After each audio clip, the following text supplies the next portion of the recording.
नमस्कार सभी विद्यार्थियों के लिए।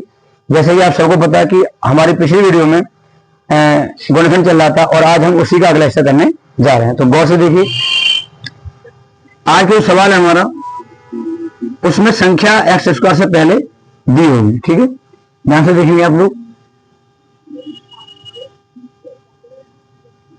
तो हमने देखा कि गुणनखंड हमारे सामने हमने लिखा है और यहाँ पर एक्स स्क्वायर के साथ में संख्या 3 दी है। तो अगर कोई संख्या दी गई हो तो आपको घबराने की कोई आवश्यकता नहीं है। उस संख्या की गुणा आप किससे कर दोगे? जो लास्ट संख्या है उससे कर दोगे। ठीक है, अब जब मैंने लास्ट संख्या से मल्टीप्लाई करी तो 9 में कितने आएंगे? 27। तो यहाँ पे एक इनडायरेक्टली 27 हो गए। कितने हो गए? 27। लेकिन लिखे नहीं रहेंगे, लेकिन यहाँ पे इनडायरेक्टली 27 हो गए। अब आपको ऐसा गुणा को पढ़ा लेना है जिसकी गुणा तो 27 है और घटा के 6 है। क्यों?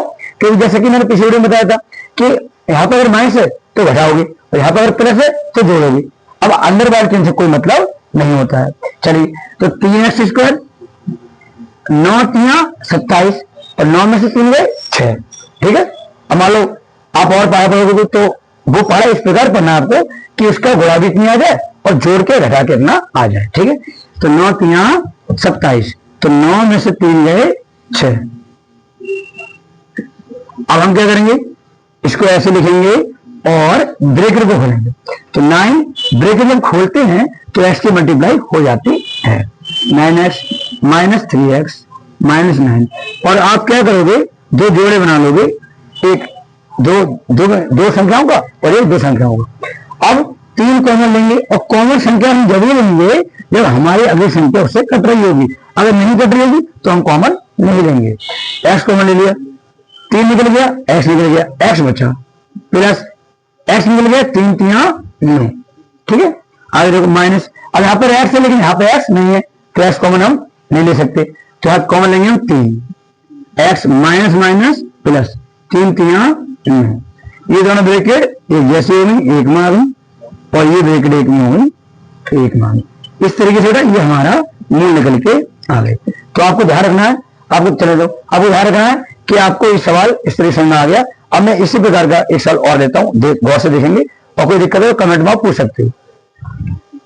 तो देखिएगा, इसी प्रकार के सवाल हो लेंगे। अब हम क्या करेंगे? दोनों जगह माइनस करेंगे। ठीक है, तो हम इसे मिटा देते हैं।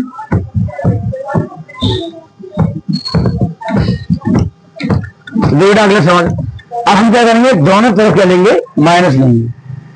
4x स्क्वायर माइनस माइनस, लीजिए ये सवाल लिया हमने। गौर से देखिए, अब दो बातें होती हैं। प्रत्येक विद्यार्थी, जो सब विद्यार्थी होता है, कोई विद्यार्थी होता है, उसे दिक्कत आती है चिन्हों में कि फिर प्लस क्या होता है, माइनस क्या होता है। तो चिन्हों के बाद बहुत ध्यान से देखें। तो देखिए 4 की गुणा कर देंगे 12 से, जैसे आपने पिछले बार में देखा। 4 की गुणा जब 12 से 12 चौक कितने होते हैं? 48। 12 4 जा 48, तो यहाँ पे आ गया 48। अब आपको इनडायरेक्टली समझना है कि यहाँ पे 48 है। कितना है? 48, लेकिन लिखा 12 रहेगा। ऐसा मत समझना कि 48 लिख लो तो गलत हो जाएगा। तो 12 चौक 48। अब एक ऐसा पहाड़ा दिमाग में लीजिए जिसकी गुणा 48 आए और घटा के 8 आए। अब देखो 16 के 48 होते हैं, तो 16 में से 3 गए तो नहीं बनेगी बात। तो 12 चौक 48, 12 में से 4 गए 8, तो करिए हल। 4x स्क्वायर माइनस 12 चौक 48, 12 अब घटा के लाना है, minus 4 minus 12, 4x square minus 12x minus minus plus 4x minus 12। Bracket लगा लेंगे पिछले वाली की तरह।